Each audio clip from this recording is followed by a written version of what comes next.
மாண்புமிகு முன்னாள் முதலமைச்சர் ஐயா எடப்பாடியார் அவர்கள் அவ்வளோ அற்புதமான ஒரு ஆட்சி வந்து 4.5 ஆண்டு கொடுத்துருக்காங்க. அவருக்கு ஏகப்பட்ட சோதனைகள் வந்தாலுமே அவர் வந்து மக்களுக்கு எந்த குறையும் வைக்காம ஒரு நல்லாட்சி கொடுத்தது தான் வந்து உண்மையான ஒரு விஷயம். அனைத்து இந்திய அண்ணா திராவிட முன்னேற்ற கழகம் தான் நம்ம வந்து இன்ஸ்பிரேஷன், யாரா இருந்தாலுமே இன்ஸ்பிரேஷன் எடுத்து தான் ஆகணும். சமீபத்தில் பார்த்தீங்கன்னா நிறைய சர்வே வரும்போது ஒரு கிட்டத்தட்ட ஒரு 5 தொகுதிகள் அவருக்கு வந்து ஸ்ட்ராங்கா இருக்கிற மாதிரி காமிக்கிறாங்க.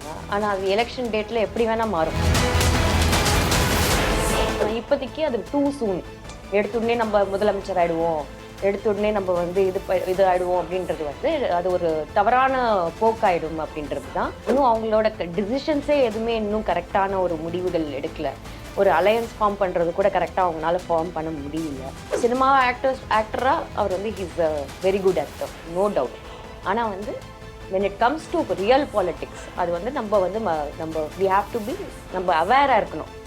நம்ம என்ன நோக்கத்துக்கு வந்தோம், சிஎம் ஆகிறதுக்குன்னு ஒரு நோக்கத்தில் வந்தீங்கன்னா அது வந்து ஒரு செல்ஃபிஷ் மோட்டிவாக இருக்கும். யாராவது திருட்டுத்தனம் பண்ணியாச்சுன்னா நம்ம திமுகவோட தொண்டர், திமுகவோட மெம்பர் அப்படின்னு சொல்லியாச்சுன்னா நம்ம தப்பிச்சிடலாம். அப்படித்தானே அந்த அண்ணா பல்கலைக்கழகத்தோட விஷயத்தையும் அப்படிதான் வந்து எல்லா இடத்துலையும் பெண்களுக்கு வந்து ஒரு பாதுகாப்பு இல்லாமல் இப்போ வட மாநிலத்திலேருந்து வரவங்களை வந்து ஒன்று வெட்டுறது, ஓகே, இன்னொன்று பாலியல் வன்கொடுமை செஞ்சு ஒரு குழந்தையும் கொண்டிருக்காங்க. அந்த அளவுக்கு ஒரு விக்கிரமான ஒரு ஆட்சி இது. வெறும் இப்போ பப்ளிசிட்டியும் இப்போ ஃபோட்டோஷூட்டுக்காகவே வந்த ஆட்சி திமுக. ஃபோட்டோஷூட் பைக் மேலே ஏறி போஸ் கொடுக்கறது, சைக்கிள் மேலே ஏறி போஸ் கொடுக்கறது, வாக்கிங் போய் ஒரு குச்சி வச்சுட்டு போஸ் கொடுக்கறது, டீ கப் வச்சு ஒரு போஸ் கொடுக்கறது, இதுதான் நடக்குதே தவிர. மா சுப்பிரமணியம் அவர்கள் சொல்றாங்க போராட்டம் எல்லாமே நம்மளுக்கு ஃபேஷன் ஆகிடுச்சு. நீங்க போட்டோ ஷூட் மட்டுமே நீங்க கான்சென்ட்ரேட் பண்ணியாச்சுன்னா போராட்டங்கள் வெடிக்க தான் செய்யும். அது உங்களுக்கு கண்ணெல்லாம் பார்க்கும்போது உங்களுக்கு ஃபேஷனாக தான் தெரியும். மகளிர் கூட்டத்துக்கு நீங்க அழைச்சிட்டு நீங்க என்ன சொல்லணும், இங்கே தமிழ்நாட்டு பிரச்சனையில் என்ன இருக்கு, நாங்கள் எவ்வளோ செஞ்சுருக்கோம் தானே மகளிருக்குன்னு பேசணும். ஆனால் அதை விட்டுட்டு நீங்கள் டாலர் ப்ரைஸ் வந்து நீங்கள் ஏற்றுனீங்க, நீங்கள் டாலர் ப்ரைஸ் கீழே இருக்கீங்க, தங்க விலை ஏறிச்சு, இந்த விலை ஏறிச்சு, நீங்கள் அந்த கதையை கட்டிக்கிட்டு இருக்கீங்க. ராஜராஜ சோழன் அவர்களோட கம்பேர் பண்ணுற அளவுக்கு திமுகவோட குடும்பம் வந்து அவ்வளோ பெரிய ஒரு குடும்பம் கிடையாது. ஆனால் அந்த குடும்பம் அப்படிதான் நினச்சிக்கிறாங்க, அப்படிதான் பிஹேவ் பண்ணிக்கிறாங்க. அப்படி இருக்கும்போது நாளை நமது நேயர்களுக்கு வணக்கம். இன்று நம்மோடு இணைந்திருப்பவர் அதிமுக மாநில மகளிர் அணி துணை செயலாளர் காயத்ரி ரகுராம் அவர். வணக்கம். வணக்கம். தாவேகா தலைவர் விஜய் அவர்கள் வந்து பாத்தீங்கன்னா வந்து என்னோட ரோல் மாடலே வந்து அம்மா எம்ஜிஆர்லாம் சொல்லியிருக்காரு. இதெல்லாம் நம்ம எப்படி எடுத்துக்கிறது மேம்? அதிமுகவோட வாக்குகளை வந்து கவரணும்னு நினைக்கிறாரா? அதோட வந்து மேபி அதிமுக மேல அவர் இன்க்ளைண்டா இருக்காருன்னு தான் நம்ம எடுத்துக்கலாம் அப்படின்னு தான். ஏன்னா அதிமுக வந்து சாதிச்ச ஒரு கட்சி, மக்களுக்கான சேவை செஞ்ச ஒரு கட்சி. அது வந்து மக்கள் அனைவரும் அறிவார்கள். அப்படி இருக்கும்போது கண்டிப்பாக வந்து அவருக்கு வந்து ரோல் மாடல், இன்ஸ்பிரேஷன் யாரா இருந்தாலும் சரி, நீங்க சென்டர்லயும் எடுத்துக்கோங்க. இன்ஸ்பிரேஷன் வந்து புரட்சி தலைவர் எம்ஜிஆர் அவர்களே தான் சொல்லுவாங்க. நீங்க இப்போ எந்த கட்சி எடுத்துக்கோங்க, காங்கிரஸும் எடுத்துக்கோங்க, இல்லை பிஜேபியும் எடுத்துக்கோங்க, அவங்க எல்லாருக்குமே வந்து ரோல் மாடல் வந்து நம்மளுக்கு புரட்சி தலைவர் எம்ஜிஆர் அவர்களும் புரட்சி தலைவி அம்மாவோட ஸ்கீம்ஸ் வந்து அவங்களுக்கு எல்லாருக்குமே ரொம்ப பிடிக்கும். அந்த அளவுக்கு ஒரு நல்ல ஒரு ஆட்சி கொடுத்த ஒரு கட்சி வந்து அனைத்து இந்திய அண்ணா திராவிட முன்னேற்ற கழகம். அதுக்கப்புறம் மாண்புமிகு முன்னாள் முதலமைச்சர் ஐயா எடப்பாடியார் அவர்கள் அவ்வளோ அற்புதமான ஒரு ஆட்சி வந்து 4.5 ஆண்டு கொடுத்துருக்காங்க. அவருக்கு ஏகப்பட்ட சோதனைகள் வந்தாலுமே அவர் வந்து மக்களுக்கு எந்த குறையும் வைக்காம ஒரு நல்லாட்சி கொடுத்தது தான் வந்து உண்மையான ஒரு விஷயம். அது அனைத்து இந்திய அண்ணா திராவிட முன்னேற்ற கழகம் தான் நம்ம வந்து இன்ஸ்பிரேஷன், யாரா இருந்தாலுமே இன்ஸ்பிரேஷன் எடுத்துதான் ஆகணும். நம்ம எப்படி ஒரு காலத்துல நம்ம காந்தி தாத்தா மாதிரி இருக்கணும் அப்படின்னு சொல்லும்போது எம்ஜிஆர் மாதிரி இருக்கணும், புரட்சி தலைவி அம்மா மாதிரி இருக்கணும் அப்படின்றது வந்து சொல்றது தப்பில்லை. அதுக்காக அதிமுகவோட தொண்டர்கள் வந்து இதனால வந்து அங்க மாறி போயிட மாட்டாங்க. எங்க அதிமுகவுக்கு தான் இன்னும் பலம் சேரும். அவரும் வந்து அதிமுக மேல ஒரு அன்பும் ஆர்வமும் இருக்கு அப்படின்றது தான் நம்ம பார்க்க முடியும். முக்கியம் வந்து பெண்கள் ஓட்டு எல்லாத்தையும் அவங்க வந்து கவர்ந்துடுறாங்க. பெண்களை கவர்ந்தாங்க. பெண்கள் ஓட்டு இந்த வாட்டி வந்து தாவேக்காவுக்கு தான் சொல்றாங்களே மேம். அதெல்லாம் வந்து சும்மா. பெண்கள் வந்து எப்பவுமே வந்து ஒரு உண்மையான இது யாரு வந்து செஞ்சிருக்காங்கன்றது வந்து பெண்கள் மறக்க மாட்டாங்க. சின்ன பசங்களுக்கு, தெரியாதவங்களுக்கு வேணா அது வந்து புதுசா இருக்கலாம். ஆனா அவங்க ஃபேமிலியில இருந்தவங்க எல்லாருக்குமே இன்னைக்கு வந்து அனைத்து இந்திய அண்ணா திராவிட முன்னேற்ற கழகத்தோட ஆட்சியை பற்றி எல்லாருக்குமே தெரியும். என் வயசு பசங்களாக பெண்களாக இருக்கட்டும், இல்லை ஒரு 25க்கு மேலே இருக்கிற பெண்களுக்கு எல்லாருக்குமே வந்து அம்மாவோட ஆட்சி எப்படி இருந்தது அப்படின்றது வந்து எல்லாருக்குமே தெரியும். இப்போ இருக்கிற 18 வயசு பெண்களுக்கு வேணா ஒரு புரிதலும் இல்லாம இருக்கலாம். ஆனா வந்து அதுக்காக வந்து பிளைண்டா வந்து அவங்க யாரும் போய் அரசியல் தெரிஞ்சுக்கிட்டாங்கன்னா அவங்க வந்து பிளைண்டா யாருமே வந்து ஒரு நடிகர்ன்ற ஒரு காரணத்துக்காக வந்து யாரும் வாக்களிக்க மாட்டார்கள். ஆமா, இப்ப வந்து வேளச்சேரி தொகுதியில வந்து விஜய் நிக்கிறதா சொல்லிட்டு இருக்காங்க. அது பேச்சு பொருளா போயிட்டு இருக்கு. அதிமுக வந்து சென்னையில முக்கியமான பகுதிகளில் வந்து வின் பண்ணக்கூடிய அந்த இது வந்து இப்பெல்லாம் முன்னாடியில இருந்தே இருக்கு. இந்த மாதிரி சமயத்துல வந்து இவர் வந்து சென்னையில் போன்ற பகுதிகளில் நிற்கும் போது வந்து எதுவும் தகர்க்க முடியுமா அவரால அதிமுக வாக்குகளை? அவர் நிக்கிறாருன்னா அவரோட பலம், அவர் நின்னாதான் தெரியும் நம்மளுக்கு அவரோட பலம் என்ன என்பது நின்னாதான் தெரியும். இப்போ சமீபத்துல பாத்தீங்கன்னா நிறைய சர்வேயோட இது வந்துட்டு இருக்கு. சர்வே வரும்போது ஒரு கிட்டத்தட்ட ஒரு 5 தொகுதிகள் அவருக்கு வந்து ஸ்ட்ராங்கா இருக்கிற மாதிரி காமிக்கிறாங்க. ஆனா அது எலெக்ஷன் டேட்ல எப்படி வேணா மாறும். ஓகேங்களா? ஸோ அதனால வந்து ஏன்னா அந்த இடத்துல பூத்து எல்லாம் சிஸ்டம் உள்ள ஒரு பார்ட்டி, நல்ல அட்மினிஸ்ட்ரேஷன் தெரிஞ்ச உள்ள பார்ட்டி வந்து அனைத்து இந்திய அண்ணா திராவிட முன்னேற்ற கழகம். அப்படி இருக்கும்போது அனைத்து இந்திய அண்ணா திராவிட முன்னேற்ற கழகம்க்கு ஒரு பெரிய பலம் இருக்கு. அது வந்து அவங்களோட கட்சியில வந்து தாவேகா கட்சியில பாத்தீங்கன்னா வந்து ஒரு சொல்லக்கூடிய அளவுக்கு வந்து ஒரு பெரிய ஒரு தலைவர்கள் வந்து யாரும் இல்லை அப்படின்றது தான் நான் சொல்ல முடியும். ஸோ அப்படி இருக்கும்போது அவங்களுக்கு எந்த அளவுக்கு வந்து அரசியல் அட்மினிஸ்ட்ரேஷனோ ஒரு சிஸ்டமோ வந்து ஹேண்டில் பண்ணக்கூடிய ஆட்கள் அங்கே இருக்காங்களான்றது நம்மளுக்கு டவுட் தான் அப்படின்றது தான் நான் சொல்லுவேன். நேரடியாக வந்து பேட்டி கொடுக்கறது ஒன்று இருக்கு. நேற்று வந்து எல்லா பெரிய தொலைக்காட்சியில பார்த்தோம். அரசியல் தலைவர்கள் எல்லாருமே வந்து பேட்டி கொடுத்துருந்தாங்க. ஒரு இது மாதிரி நடந்தது. இங்க பாத்தீங்கன்னா வந்து அவரோட வீட்டுக்கே போய் இதுவும் வந்து ஹோம் பாலிடிக்ஸ் அப்படின்றாங்க. இதெல்லாம் வந்து நம்ம மக்கள் வந்து பாத்துக்கிட்டு தானே இருக்காங்க. இது வந்து எல்லாருக்கும் புரியுது. இப்ப எல்லாருக்குமே வந்து ஒரு டவுட் கிரியேட் ஆயிடுச்சு. அவர் வந்த ஒரு புதுசுல ஒரு ஃபோர்ஸ் எப்படி இருந்ததோ, நான் அவரோட பெரிய ஃபேன். ஒரு நடிகரா நான் அவரோட பெரிய ஃபேனு, ஒரு தீவிர ரசிகையா இருந்திருக்கேன். நான் இருக்கேன் இன்னுமே வந்து அவரோட படங்கள் பார்த்து நான் வந்து ரொம்ப ரசிக்கக்கூடிய ஒரு இதான்.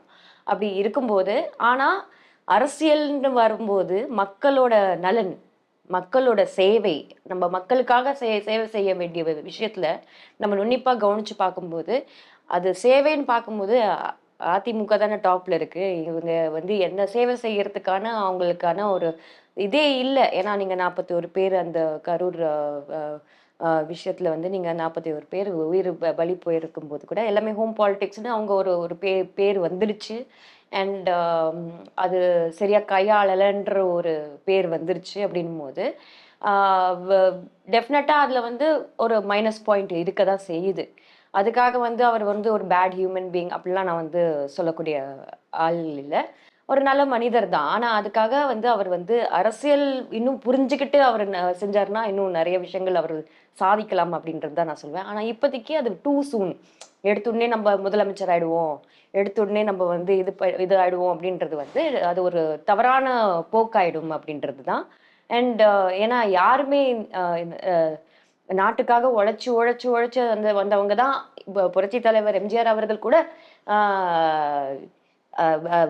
நிறைய இது ஸ்ட்ரகிள்ஸ் எக்ஸ்பீரியன்ஸ், அந்த எக்ஸ்பீரியன்ஸோட வந்ததுக்கு அப்புறம் தான் அவர் முதலமைச்சர் ஆனாரு.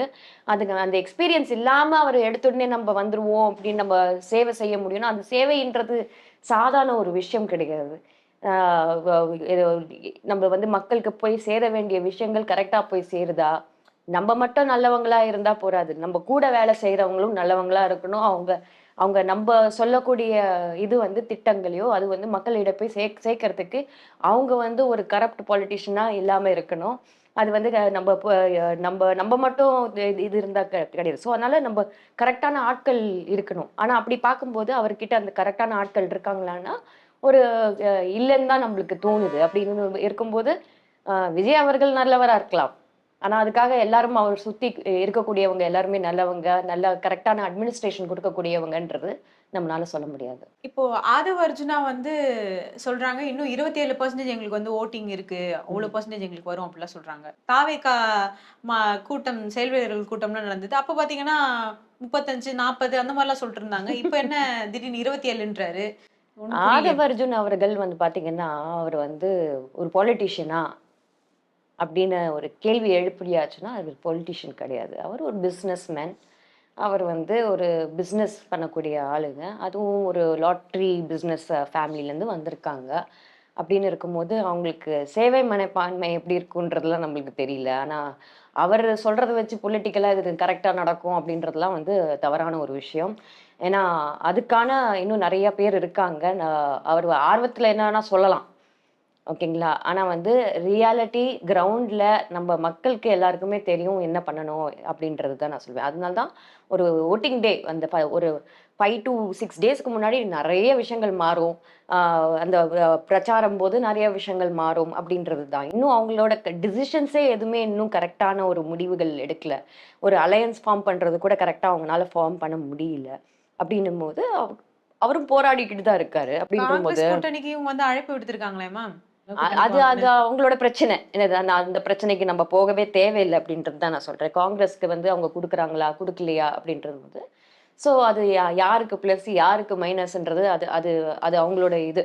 நம்பளுக்கு வந்து ஒரே ஒரு நோக்கம் வந்து திமுக தான். நம்ம திமுகவை எப்படி வீழ்த்தணும் அப்படின்னு ஒரு மனப்பான்மையில வந்து இப்ப திமுக ஆ கூட்டணில இருந்து ஒருவேளை காங்கிரஸ் போயிட்டாங்க அப்படின்னா, ஆ யாருக்கு மேம் லாபம் இதுல? அதிமுகக்கா இல்ல திமுகக்கா? நீங்க பார்க்க தானே போறீங்க. இது இது என்னன்னா, இப்போ போக போறாங்களா? இல்ல யார் யார்கிட்ட வந்து இருக்க போறாங்க? அப்படின்றது வந்து இன்னும் நம்மளுக்கு அவங்களுக்கே இன்னும் ஒரு கிளாரிட்டி இல்ல. திமுகவுக்கும் கிளாரிட்டி இல்ல.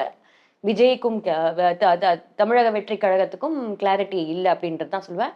அங்க காங்கிரஸ்ல இருக்கிற சென்டர்ல இருக்கிற தலைமை கூட எந்த கிளாரிட்டி இல்லாம, நம்ம யார செலக்ட் பண்ணணும் அப்படின்றது வந்து தெரியாம இருக்காங்க அப்படின்றது தான் நான் சொல்வேன் நானு.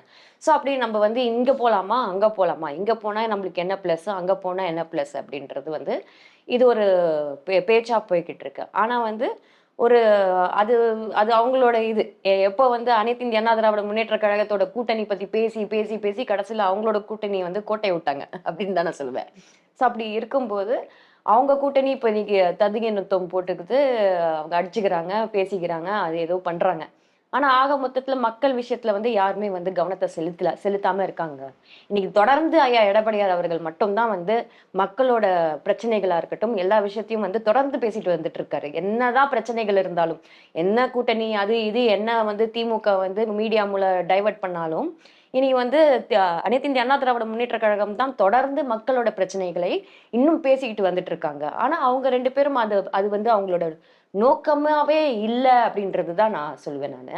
ஸோ என்ன பொறுத்தவரைக்கும் ஒரு தெளிவான முடிவு அவங்க தான் எடுக்கணும்.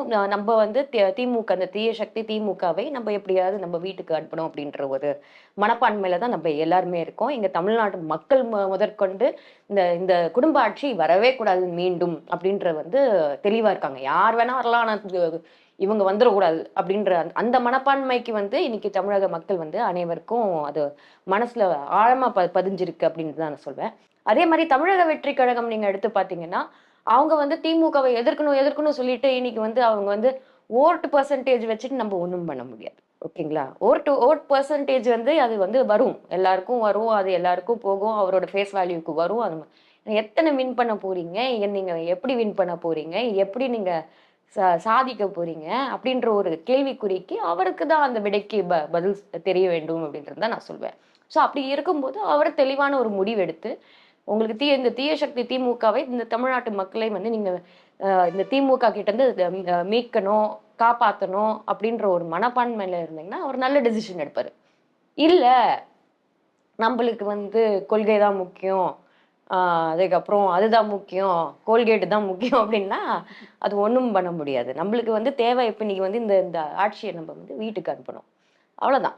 ஸோ நம்மளுக்கு வந்து இது தமிழக வெற்றி கழகம் தலைவர் விஜய் அவர்கள் அவர் என்ன முடிவெடுக்கிறாரு? இதுதான் வந்து பொலிட்டிக்கலா அவர் இன்னும் குரோ ஆகணும்.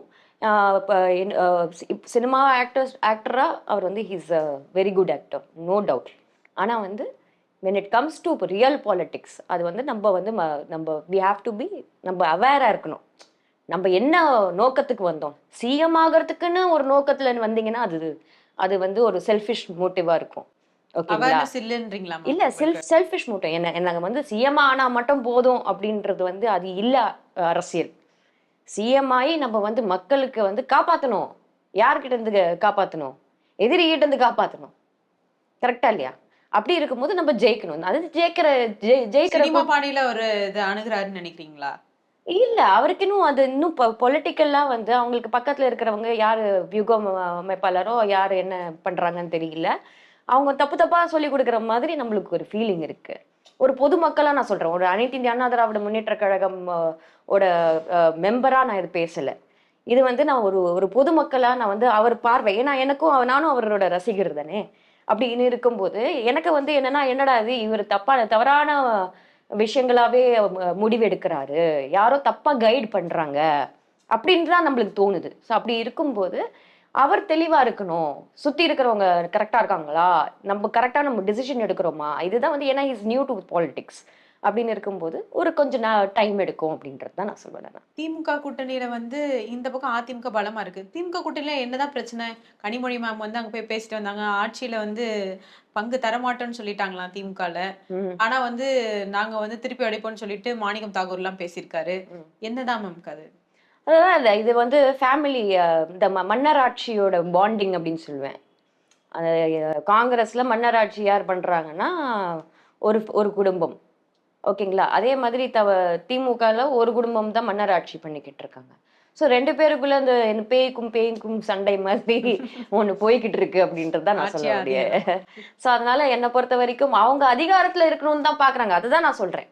அதிகாரத்துல தான் இருக்கணும்னு நாங்க அப்படின்னு ஆசைப்படுறாங்களே தவிர தமிழக மக்களுக்கும் தமிழ்நாட்டுக்கும் என்ன செஞ்சீங்க அப்படின்னு பார்த்தாச்சுன்னா ஜீரோ. ஒரு மேனிஃபெஸ்டோல நீங்க வந்து தேர்தல் அறிக்கையில நீங்க கொடுத்த வாக்குறுதிகள்ல நீங்க எவ்வளவு நீங்க வந்து மக்களுக்கு செஞ்சிருக்கீங்கன்னா பூஜ்ஜியத்தோட இன்னும் ஒரு 5% பண்ணியிருக்காங்க.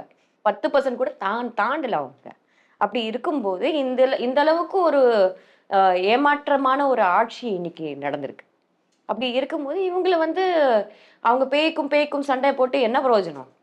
அவங்களுக்கு வீட்டு அனுப்புறது தான் மக்களோட ஒரே குறிக்கோளா இருக்கு அப்படின்றது தான் நான் சொல்லுவேன். ஒருவேளை வந்து திமுக கூட்டணியில இருந்து காங்கிரஸ், விசிக இவங்க எல்லாம் வெளியில வந்த திமுக நிலைமை என்ன மேம்? திமுக என்னைக்குமே அவங்க தனியா நின்னது கிடையாது. ஓகேங்களா? தனியா நிக்கிறதுக்கும் தைரியம் கிடையாது. அப்படி இருக்கும்போது ஏன்னா அந்த குடும்பத்துக்கு அடியில யாருக்குமே வந்து போய் வேலை செய்யணுன்றது யாருக்குமே ஆசை இல்லை. அது மட்டும் நல்லா கிளியரா தெரியுது. ஸோ அதனால இப்போ அவங்க என்ன முடிவில் இருக்காங்கன்றது திமுக அவங்கள முடிச்சுப்பாங்க அப்படின்றது வந்து ஒரு என்னோட பார்வை அப்படின்றத நான் சொல்வேன். தேமுதிக வந்து திமுக சைட் போறதுக்கு பேசிட்டு இருக்காங்கன்னு சொல்றாங்க. ஒருவேளை வந்து தேமுதிக அங்க போயிட்டாங்கன்னா மற்ற கூட்டணி கட்சிகள் இருப்பாங்கல்ல திமுகவுல, அவங்கெல்லாம் என்ன பண்ணுவாங்க? ஏன்னா ஆல்ரெடி வந்து இங்கே சீட் ஷேரிங்ல மீது அக்கறை, தமிழ் மண் மீது அக்கறை உள்ளவர்கள் யாருமே ஒரு குடும்பத்துக்கு போய் வேலை செய்ய மாட்டாங்கன்னு தான் நான் சொல்லுவேன். அந்த கூட்டணிக்கு போய் சேர்ந்தவங்க யாருமே மக்களுக்கான ஒரு மக்கள் மீது ஒரு அக்கறை இல்லாதவங்க தான் அப்படின்றது தான் சொல்லுவேன் நான். இப்ப சமீபத்துல பாத்தீங்கன்னா வந்து பெண்களுக்கு எதிரான வன்கொடுமைகள் வந்து ரொம்பவே அதிகரிச்சிருக்கு. நம்மளுக்கு நல்லாவே தெரியும். நந்தனம் சம்பவமும் தரமணி சம்பவமும் ரொம்பவே உலுக்கிய விஷயங்கள். காவல்துறை இருக்கா இல்லையா, முதல்வர் கையில தான் இருக்குன்னு சொல்றாங்க. ஆனா அவர் நடவடிக்கை எடுக்க மாதிரியே தெரியலையே. அந்த அளவுக்கு இன்னைக்கு வந்து ஒரு தைரியம் வந்து, அதாவது யாராவது திருட்டுத்தனம் பண்ணியாச்சுன்னா நம்ம திமுகவோட தொண்டர், திமுகவோட மெம்பர் அப்படின்னு சொல்லியாச்சுன்னா நம்ம தப்பிச்சிடலாம். அப்படித்தானே அந்த அண்ணா பல்கலைக்கழகத்தோட விஷயத்தையும் அப்படிதான் வந்து அவங்க விடை தெரியாம மூடி மறைக்க ட்ரை பண்ணிக்கிட்டு இருந்தாங்க. அதேதான் இப்போ இங்கேயும் நடக்குது. இப்போ என்னன்னா வந்து எல்லா இடத்துலயும் பெண்களுக்கு வந்து ஒரு பாதுகாப்பு இல்லாம வட மாநிலத்திலிருந்து வரவங்களை வந்து ஒண்ணு வெட்டுறது, ஓகே, இன்னொன்னு பாலியல் வன்கொடுமை செஞ்சு ஒரு குழந்தையும் கொண்டிருக்காங்க. அந்த அளவுக்கு ஒரு வக்கரமான ஒரு ஆட்சி இது.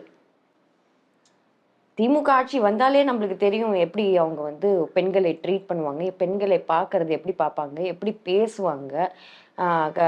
கன்னிமொழி அவர்கள் இருக்கும்போதே வந்து அங்க இருக்கிற போலீஸ் மேல கிள்ளியிருக்காங்க, இடுப்பை கிள்ளியிருக்காங்க பெண் போலீஸ் மேல.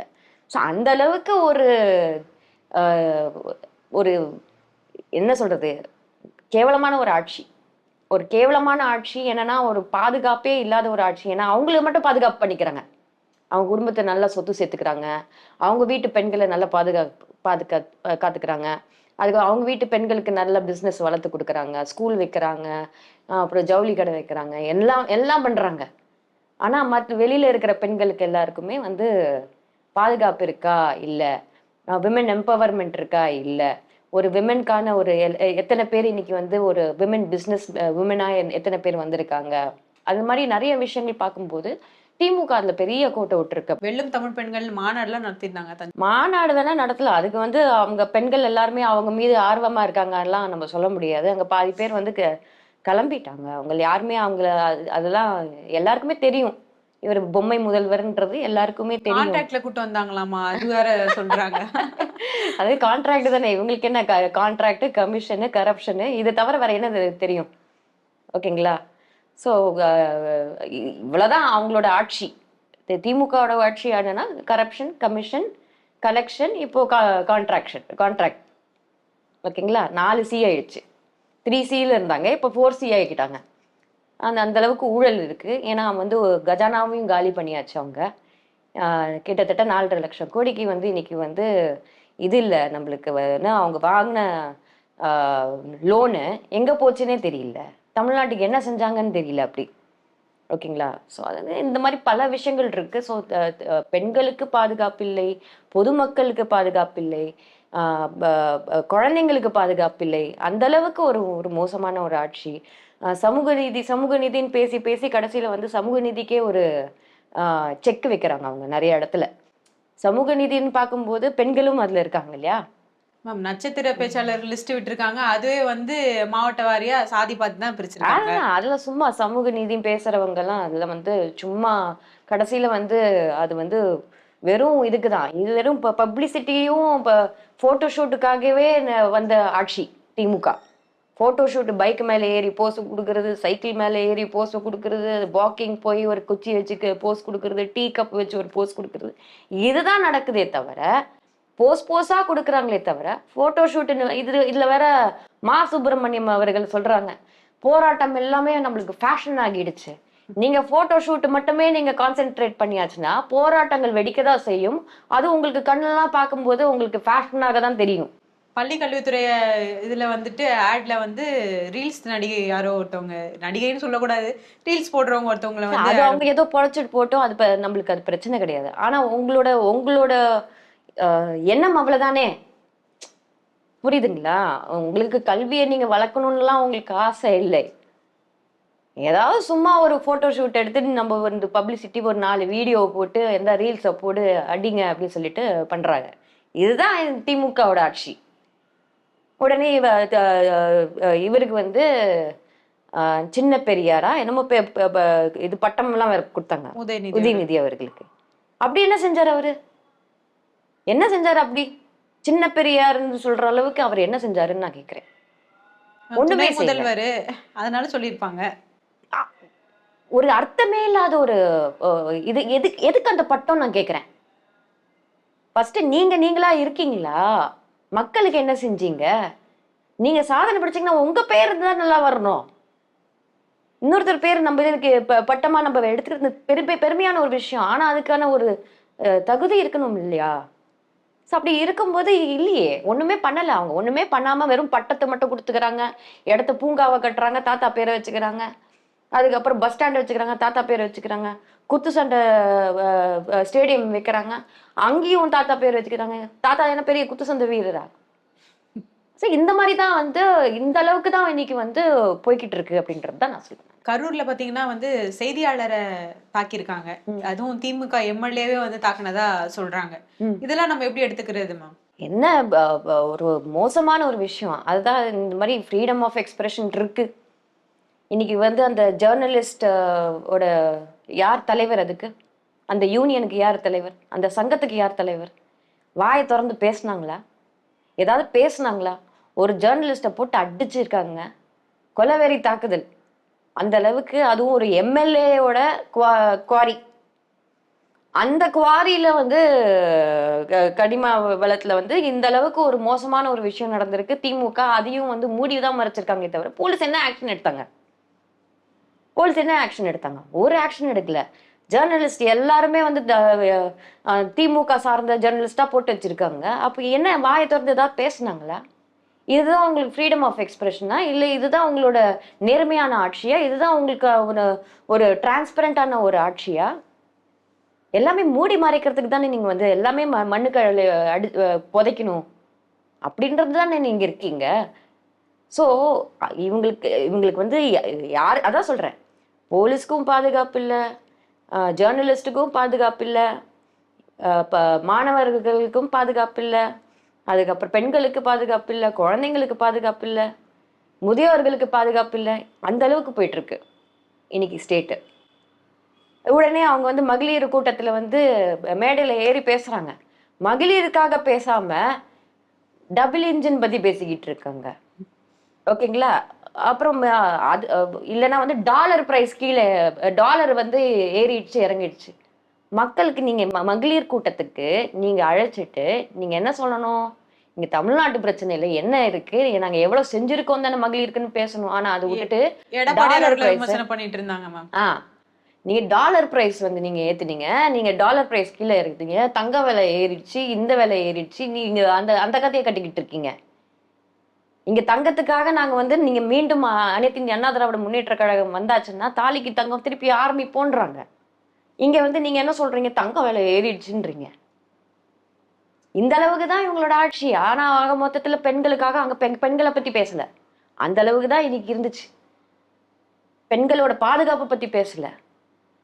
ஏன் நீங்க வந்து டாஸ்மாக்ல தமிழ்நாட்டுல தான் பாதுகாப்பு இன்னைக்கு வந்து பெண்கள் தான் இன்னைக்கு வந்து நிறைய இடத்துல போய் வேலை செய்யறாங்க அப்படின்னு சொல்லியாச்சு. ஏன்னா டாஸ்மாக் மொத்தமும் இழுத்து ஓபன் பண்ணி நீங்க ஏகப்பட்ட டாஸ்மாக் ஆக்கி விட்டு நீங்க வந்து ஆண்கள் எல்லாம் பல ஆண்கள் அங்க போய் அதுக்கு அடிமையாறாங்க. வேற வழி இல்லாம பெண்கள் போய் வேலை செய்ய வேண்டியதா இருக்கு. அவங்க வந்து குடும்பத்தை காப்பாற்ற வேண்டியதா இருக்கு இல்லையா? அது பெண்களோட வளர்ச்சி ஒரு பக்கம் இருந்தாலும் ஒரு ஆண்களோட வளர்ச்சியை நீங்க தட்டி விடுறீங்களே டாஸ்மாக் மூலமாக, அப்படின்றத நான் சொல்ல முடியும். கரெக்டா இல்லையா? ஸோ அப்படி இருக்கும்போது ஒரு ஒரு ஒரு உணர்ச்சியே இல்லாத ஒரு பேச்சா இருந்தது அங்க பார்க்கும்போது. எத்தனையோ இளம் விதவைகள் இருந்தாங்கன்னு சொன்னது யாரு? ஆனா அதே வாய் இன்னைக்கு வந்து பெண்கள் இங்க வந்து அந்த மாநிலத்தை இப்படி இருந்தாங்க, இந்த மாநிலத்துல இப்படி இருந்தாங்க அப்படின்னு இந்த மாநிலத்தை பத்தி பேசுறதுக்கு உங்களுக்கு என்ன தகுதி இருக்கு? தமிழ்நாட்டை பத்தி பேசுறதுக்கு தகுதியே இல்லை அப்படின்றது தான் நான் சொல்லுவேன். நான் விசிக தலைவர் திருமாவளவன் வந்து தமிழரோட வரலாற்றையும் அவங்களோட உணர்வையும் அவமதிக்கிற வகையில பேசியிருக்கிறதா நம்ம பார்க்க முடியுது இந்த பேச்சு. என்னன்னா நீங்க பாத்தீங்கன்னா ஒரு பேச்சு இப்ப சமீபத்துல ஒரு பேச்சு நான் பார்த்தேன். இந்த மாதிரி மன்னர்களை, ராஜராஜ சோழன் அவர்களை, அதுக்கப்புறம் வந்து ஏகப்பட்ட எத்தனை மன்னர்கள் இங்க இருந்தாங்களோ அவங்களெல்லாம் அவங்கள பத்தி தவறான ஒரு குற்றச்சாட்டு வச்சு நம்ம வந்து தர்மத்தை வந்து பத்தி பேசுறதுக்கு, பிராமின்ஸை திட்டுறதுக்கு நீங்க வந்து மற்ற கம்யூனிட்டி மூலமா இருந்த ராஜாக்களை பத்தி நீங்க தவறாக பேசியிருக்கீங்க. அந்த அளவுக்கு ஒரு அவங்களாம் தமிழ் கல்ச்சரையும் தமிழ் பண்பாட்டையும் தமிழோட வரலாற்றையும் கொச்சைப்படுத்தி பேசியிருக்காங்க. இது வந்து திமுக வந்து ஏத்துக்குமா? திமுக சாடுற மாதிரி தானே இருக்காது. அது மன்னராட்சி பத்தி பேசினா அப்ப திமுகவுல இருந்து அவங்களோட இதுதானே சொல்லுவாங்க, ராஜராஜ சோழன். அதுதான் நான் சொல்றேன், அததான் சொல்றேன். அவர் வந்து யாரை தாக்குனாங்க, என்ன தாக்குனாங்க? ஆனா ராஜராஜ சோழன் அவர்களோட கம்பேர் பண்ற அளவுக்கு திமுகவோட குடும்பம் வந்து அவ்வளவு பெரிய ஒரு குடும்பம் கிடையாது. ஆனா அந்த குடும்பம் அப்படிதான் நினைச்சுக்கிறாங்க, அப்படிதான் பிஹேவ் பண்ணிக்கிறாங்க. அப்படி இருக்கும்போது இன்னைக்கு வந்து திருமாவளவன் அவர்கள் வந்து அதுக்காக நீங்க வந்து ஏன் நீங்க வந்து தமிழ்நாட்டு பண்பையும் தமிழ்நாடு கலாச்சாரத்தையும் தமிழ்நாடு மக்களையும் தமிழ்நாடோட உணர்வுகளையும், ஏன்னா எத்தனையோ கம்யூனிட்டி சேர்ந்தவங்க அதுல இருக்காங்க. பெரும்பிடுகு முத்தரையர் இருக்காரு, எத்தனையோ மன்னர்கள் இருக்காங்க. அப்படி இருக்கும்போது பாண்டியர்களை திட்டிருக்காரு அவரு, சோழர்களை திட்டிருக்காங்க. அப்படி இருக்கும்போது பல்லவாசை திட்டிருக்காங்க. அப்படின் போது நீங்க எல்லா கம்யூனிட்டியும் நீங்க திட்டுறீங்க. அப்புறம் வந்து நீங்க சான்ஸ்கிரிட்டை திட்டுறேன்னு சொல்லிட்டு நீங்க வந்து என்ன பண்றீங்கன்னா, நீங்க வந்து எல்லாமே தமிழ் பேர் வைக்கணும்னு யார் வேண்டான்னு சொன்னது? தமிழ் பேர் வைக்காதீங்கன்னு யார் வேண்டாம்னு சொன்னது? கரெக்டா அப்படி இல்லையா? பார்த்தா வந்து கருணாநிதி பெயரும் வந்து முதல்வர் ஸ்டாலின் அவர்கள் பெயரும் வந்து தமிழ்ல இல்லையே மேம். அதுதான் சொல்றேன். இவர் வந்து என்னன்னா, இவர் வந்து கூட்டணிக்குள்ளே இருக்காங்க. கூட்டணிக்குள்ள இருக்கிறாங்க. அதுதான் நான் கேட்கிறேன். திமுக இது ஒத்துக்குமா? இல்ல வந்து காங்கிரஸ் இது ஒத்துக்குமா? மொத்த தமிழ்நாட்டையும் நீங்க வந்து கொச்சையாக பேசியிருக்கீங்க. தமிழ்நாடோட வரலாறை நீங்க கொச்சையா பேசியிருக்கீங்க. அந்த மன்னர்கள் வந்து எத்தனையோ டேம் கட்டி கொடுத்துருக்காங்க. இன்னி வரைக்கும் அந்த டேம் எல்லாம் வந்து நிலைச்சு நிக்குதுன்னா அதுக்கு மிக முக்கிய காரணம் அந்த மன்னர்களோட உழைப்பு தான். அவ்வளோ நதிகள் எல்லாம் கட்டி காப்பாத்துனாங்க. அப்படி இருக்கும்போது நீங்க வந்து இந்த திமுக வந்து காவிரி நதியை எடுத்து கொடுத்தாச்சு, எழுதி கொடுத்தாச்சு. அந்த மாதிரி இந்த மன்னர்களை பத்தி பேசாம நம்மளோட உண்மையான ராஜாக்களை பத்தி பேசுறது வந்து ரொம்ப தவறான ஒரு விஷயம். அண்ட் இது வந்து திமுக இந்த இந்தி கூட்டணி வந்து ஒரு ஒரு ஏதோ ஒன்னுத்துக்கும் லாய்க்கு இல்லாத ஒரு கூட்டணியா ஆயிடுச்சு அப்படின்றது தான் நான் சொல்லுவேன். நான் அவர் ஒரு நல்ல மனிதர். திருமாவளவன் அண்ணன் அவர்கள் ஒரு நல்ல மனிதர். அவர் வாயால் இது வரும்போது நம்ம எல்லாருக்குமே வந்து ரொம்ப மனசு கஷ்டமா இருக்கு. அந்த மாதிரி ஒரு கம்யூனிட்டி மேல இருக்கிற ஒரு கோபத்தை நீங்க வந்து எல்லா தமிழர்களையும் நீங்க வந்து தவறாக பேசுறது, தமிழ் மண்ணை பத்தி தவறாக பேசுறது, தமிழ் கலாச்சாரத்தை பத்தி தவறாக பேசுறது, தமிழக மக்களை பத்தி அவங்களோட உணர்வுகளை தவறா பேசுறது தவிர்த்துக்கணும் அப்படின்றது தான் நான் சொல்றேன். ஏன்னா ஒருத்தரை டார்கெட் பண்றதுக்கு உங்களுக்கு பிராமின்ஸ் மேல கோவப்பட்டுக்கோங்க, பரவாயில்ல, பிரச்சனை கிடையாது. ஓகேங்களா? சான்ஸ்கிரிட் மேல கோவப்பட்டுக்கோங்க, பிரச்சனை கிடையாது. ஆனா அதுக்காக தமிழக மக்களை வந்து நீங்க வந்து அவங்களோட உணர்வுகளை நீ வச்சு விளையாடக்கூடாது. இந்த மாதிரி ஆனா ஒரு பேச்சுகளை நம்ம தவிர்க்கணும் அப்படின்றத நான் வந்து வேண்டி கேட்கிறேன் அப்படின்றத நான் சொல்லுவேன். பிசிக தலைவர் திருமாவளவனும் வந்து பாத்தீங்கன்னா திமுக மேலயும் அதிருப்தியில இருக்கிற மாதிரி நமக்கு தெரியுது. கூட்டணி விட்டு வெளில வர்றதுக்கு அவரும் பிளான் பண்றாரா? இருக்கலாம், இல்லாமலையும் இருக்கலாம். இல்லைன்னா சீட்டு நிறைய வரணும்காக வந்து பேசலாம். ஸோ பல விஷயங்கள் இருக்கலாம் அவருக்கு. அவரோட யுக்தியில ஒண்ணு இருக்கலாம். அப்படி இருக்கும்போது ஏன்னா வந்து திமுக அந்த அளவுக்கு இன்னைக்கு வந்து ஒரு நல்ல ஆட்சி கொடுக்கலன்றது வந்து அங்க இருக்கிற கூட்டணியில இருக்கிறவங்க எல்லாருக்குமே தெரியும். அப்படின் போது எல்லாரோட டிமாண்ட்ஸ் ஏறுது. ஓகேங்களா? இல்லைன்னா வந்து அவங்க தோக்க போறாங்கன்றதும் தெரியுது. அந்த அந்த அந்த அந்த ஃபீவர் வந்ததுக்கு அப்புறம், எலெக்ஷன் ஃபீவர் வந்ததுக்கு அப்புறம் எல்லாருக்குமே ஒரு ஃபீவர் வரும். ஸோ அந்த மாதிரி இருக்கும்போது நம்மளோட ரைட்ஸ் நம்ம கேட்கணும் இல்லையா? அவர் வந்து மன்னர்களை மட்டும் திட்டினாரு. இந்த மன்னர்கள் வந்து ஏன் வந்து சமூக நீதி காட்டி எதுக்கு வந்து இவரை வந்து முதலமைச்சர் ஆக்கக்கூடாது இல்லையா? அப்படி இருக்கும்போது இந்த அளவுக்கு ஒரு அதிருப்தியில இருக்காங்கன்றது வட்ட வெளிச்சமா தெரியுது. அவங்களுக்கு வந்து தோக்க போறாங்கன்ற ஒரு பயமும் வந்துச்சு அப்படின்றது தான் உண்மையான ஒரு ரீசனா நான் கருதுகிறேன். பல்வேறு அரசியல் கருத்துக்களை பகிர்ந்து கொண்டமைக்கு நன்றி. நன்றி.